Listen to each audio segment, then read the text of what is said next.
In 1915, 93 million acres of American farmland were not growing food for people. They were growing feed for horses and mules, 27% of all harvested cropland, just to power the animals that pulled the plows. Before tractors, farmers were feeding their own machinery before they could feed the nation. A man behind a hand plow could turn just 2 acres a day. Threshing alone consumed a quarter of all farm labor. And when the machines that finally promised to break that cycle arrived, what they cost rural America may have rivaled what they saved. Long before the first tractor rumbled across an American field, every harvest and every acre depended on the pace of muscle and the limits of daylight. The rhythm of farm life was set by bodies, human and animal, straining against the land. A farmer gripping the handles of a wooden or iron walking plow could turn about 2 acres of soil in a day, his boots sinking into furrows hour after hour. There was no engine to take over when fatigue set in. The work stopped only when arms and legs refused to go further, or when dusk finally ended the day. Draft animals, oxen, horses, and mules were the closest thing to farm machinery. Teams of horses, harnessed to a 2-horse sulky plow with a seat, could let a single farmer cover up to 7 acres on a good day, but even that was rare. Most fields were still carved out slowly, the soil heavy and sometimes unyielding. The difference between 2 acres and 7 might sound like a leap, but either way, the work was relentless. There were no shortcuts. Every mile of plowed earth meant hours of walking, guiding, and coaxing animals that tired as easily as their handlers. Harvest season brought its own kind of grind. Threshing wheat by hand, using a flail, a simple wooden tool, meant a man could separate just 7 bushels, about 420 pounds, from the straw in a day. The flail's steady rhythm echoed through barns and fields, but the output barely kept pace with the demands of a growing nation. Threshing alone swallowed up a quarter of all the labor on the farm. Even with every hand working from dawn until dusk, the numbers were punishing. In 1850, it took about 23 labor hours to harvest and thresh a single acre of wheat. Every statistic hides a human story, of backs bent over handles, of hands blistered raw, of families measuring their future in bushels and daylight. Before machines took over, the farm moved at the speed of exhaustion.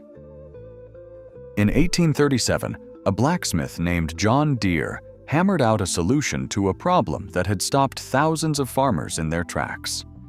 The prairie soils of Illinois were rich but stubborn, heavy, sticky, and quick to gum up the cast-iron plows brought from the east. Each pass meant another halt to scrape away mud, another hour lost to frustration. Deere's answer was a self-scouring plow, its blade forged from a broken steel saw and polished until it gleamed. Where iron failed, steel slid clean through, turning the black earth without clogging.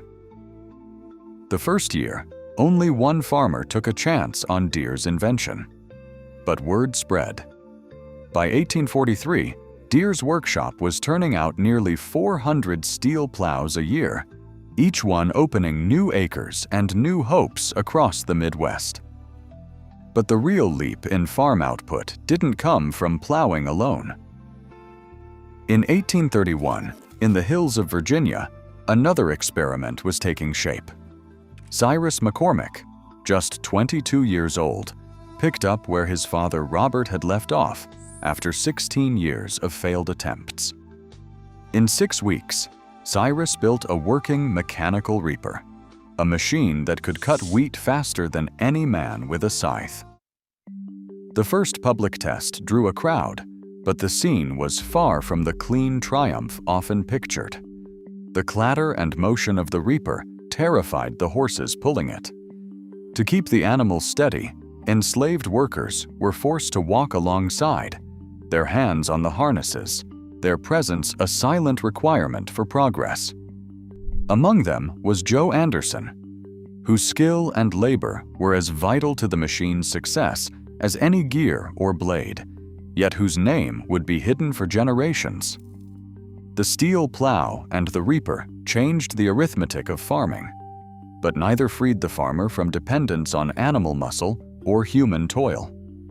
Every new machine meant new kinds of exhaustion, new risks, and often, new faces left out of the story. The promise of mechanization came tangled with the realities of who built, who benefited, and who bore the cost. By the early 1900s, American farms didn't run on gasoline or diesel. They ran on hay, oats, and water. Horses and mules were the true engines behind nearly every harvest, every plowed acre, every loaded wagon. In 1910, more than 24 million of these animals powered the nation's fields, with the average farm keeping 3 or 4. That number kept climbing, peaking at over 26 million head around 1918. The scale is almost impossible to imagine today. Across the countryside, barns and pastures were filled with work animals, each one essential, each one hungry. But the cost of all this horsepower was hidden in plain sight. In 1915, about 93 million acres, 27% of all harvested cropland, wasn't growing food for people. It was growing feed for the horses and mules themselves. For every field of wheat or corn bound for the market, another was set aside just to keep the farm's muscles moving. Farmers were locked in a cycle. Before they could feed anyone else, they had to feed their own machinery. The land itself was rationed out to animals, not just families or distant cities. The alternatives that existed weren't much better. Early steam tractors, introduced in the late 1800s, were massive and unwieldy. A typical machine weighed over 30,000 pounds even before water was added. They left deep ruts in soft soil, got stuck in muddy weather, and needed a constant supply of fuel and water. Worst of all, they carried a real risk of disaster. Newspaper reports from the era describe boiler explosions that killed or maimed operators in an instant, making many farmers wary of trading a steady horse for a machine that could turn deadly without warning. The result was a system built on living power, with every farm a small ecosystem devoted as much to feeding its own workforce on 4 legs as to producing food for the nation. The true cost of horsepower was measured not just in dollars, but in acres, sweat, and the uneasy balance between progress and risk. In the autumn of 1830, the English countryside erupted in a wave of panic and destruction. Farm laborers, pushed to the edge by hunger and shrinking wages, turned their anger on the newest threat: the threshing machine. Night after night, wooden frames and iron gears were smashed to splinters in barns and fields across southern England. The violence was not random. Anonymous letters arrived by the dozens, each signed with a name that soon struck fear into landowners: Captain Swing. The signature was a warning and a promise. If the machines were not removed, fire or worse would follow. The name itself carried a bitter irony. Swing referred to the motion of the hand flail, the tool these laborers had used for generations to beat grain from straw. Now, that same swinging motion was being replaced by machines that could do in hours what took men days. For workers, the new technology spelled disaster. Without other jobs or a safety net, losing the harvest meant losing everything. More than 100 threshing machines were destroyed in Kent alone by October of that year. The government responded with troops and harsh sentences, but the fear did not fade. The swing riots became a pattern repeated wherever machines arrived too quickly. Sabotage, threats, and open revolt, all fueled by the terror of being made obsolete overnight. The echoes of Captain Swing would reach far beyond England, warning that every labor-saving invention carries a hidden cost, especially when no one is there to catch those left behind. In 1915, tractors were a rare sight on American farms, barely 25,000 machines scattered across millions of acres. Most farmers still trusted the strength of horses and mules, and the idea of a gasoline engine taking over the field sounded more like a gamble than a guarantee. But the numbers didn't just inch upward, they exploded. By 1920, the tractor count had jumped to nearly 250,000. A single decade later, that figure surged to around 1 million. The spread of the tractor wasn't a slow march, it was a stampede. The math behind the change is just as startling. Agricultural economist Bruce Gardner estimated that one tractor could do the work of about 5 horses or mules. This wasn't just about replacing animals with engines. It was about rewriting the rules of what a single farmer could accomplish in a day. Fields that once demanded the care and feeding of entire teams could now be managed by one person and a machine.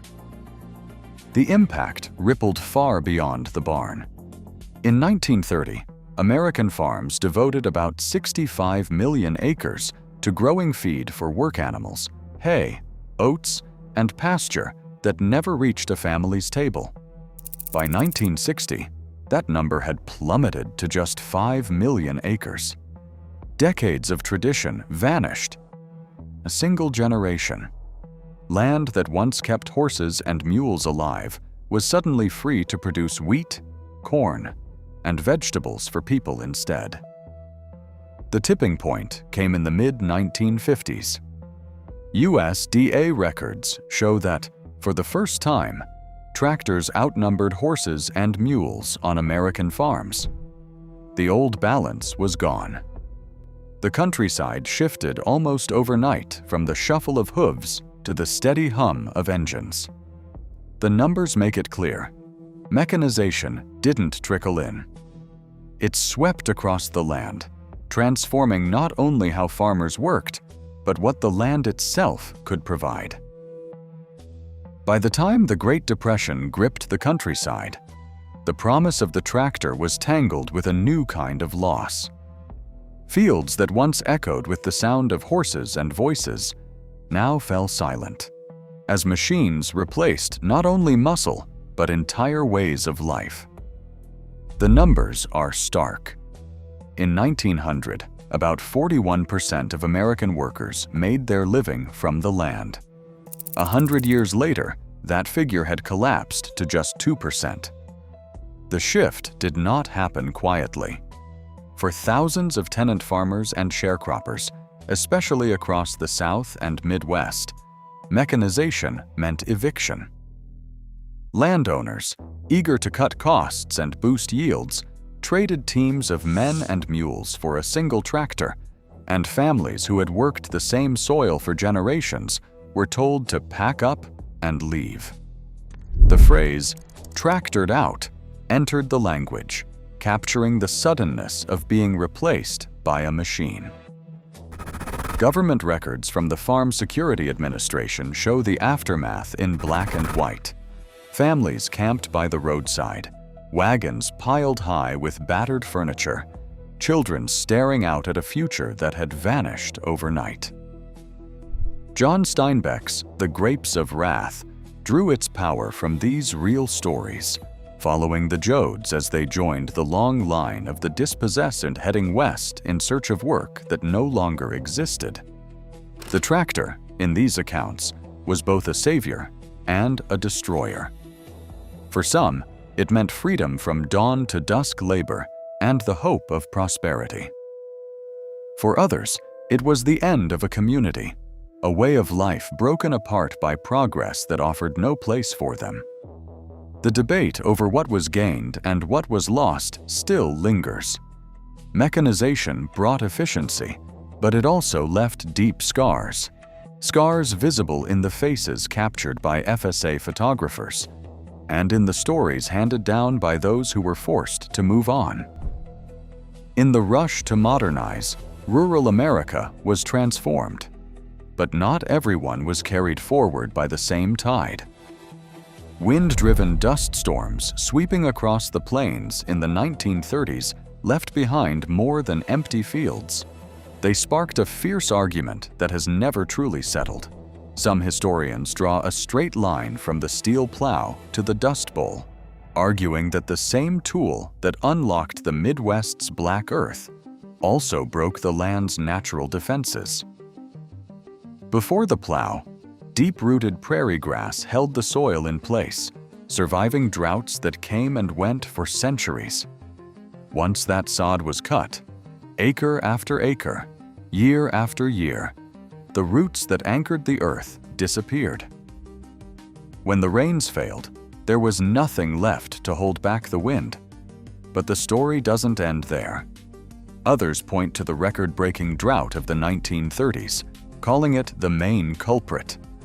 They argue that the disaster was set in motion long before the first tractors arrived, and that even the best farming practices would have struggled against years of bone-dry skies. These voices remind us that the 1930s weren't just dry. They were the driest decade in modern American history. No machine, no matter how powerful, could bring back the rain. The debate grows even sharper when historians look at the great plow-up of the World War I era. Wheat prices soared, and farmers, armed with steel plows and later with tractors, raced to break new ground. Millions of acres of native grassland vanished almost overnight, replaced by a single cash crop. The shift to wheat monoculture left the soil bare and brittle, especially when the market collapsed and fields were abandoned. For some, this economic frenzy, fueled by government credit and global demand, did more to set the stage for disaster than any one tool. So, was it the steel plow, the drought, or the rush to plant wheat that turned the plains into a dust bowl? The answer, most scholars agree, is all of the above. The steel plow made deep tillage possible, but drought and economic pressure turned risk into catastrophe. The same invention that once promised hope and abundance became, in the eyes of some, a symbol of unintended consequences. The debate remains alive, a reminder that progress and peril often travel the same road. Long after the tractor's arrival, a surprising number of families kept a team of horses in the barn or a favorite mule in the pasture, a living link to a world that was vanishing fast. Stories from the 1940s and 50s tell of farmers who fired up their old harnesses for years, even as the new machines idled outside. The numbers no longer added up, but habit and memory carried a different weight. For many, the last horse wasn't just muscle. It was history, pride, and a sense of self passed down through generations. The fieldwork might go faster on a tractor, but the quiet bond between farmer and animal lingered in the routines of feeding, grooming, and the steady rhythm of hooves on soil. The shift from horsepower to horsepower wasn't a slow fade. It was one of the quickest labor revolutions ever seen in rural America. Within a single generation, the countryside changed from the sound of harness bells to the drone of engines. The land itself seemed to change character, as if the old ways had been plowed under along with the sod. Yet for all the talk of progress, the transition left deep marks on families uprooted, on landscapes reshaped, and on the collective memory of rural communities. That tension between efficiency and disruption hasn't gone away. Today, as debates swirl around artificial intelligence and automation, the echoes are hard to miss. The promise of doing more with less comes tangled with worry. What gets lost when the work that shaped lives for centuries is handed over to machines? The story of the last horses on American farms is more than nostalgia. It's a reminder that every leap forward leaves something behind, and that the meaning of progress is always personal, always unfinished. Today, the average American farmer produces enough to feed over 160 people, yet the human cost and environmental impact of that leap are far from settled. Mechanization promised freedom from backbreaking labor, but it also fueled mass displacement and left scars on the land. As new technologies transform work once again, the real question is who will bear the weight this time? What's your take? Share your thoughts below.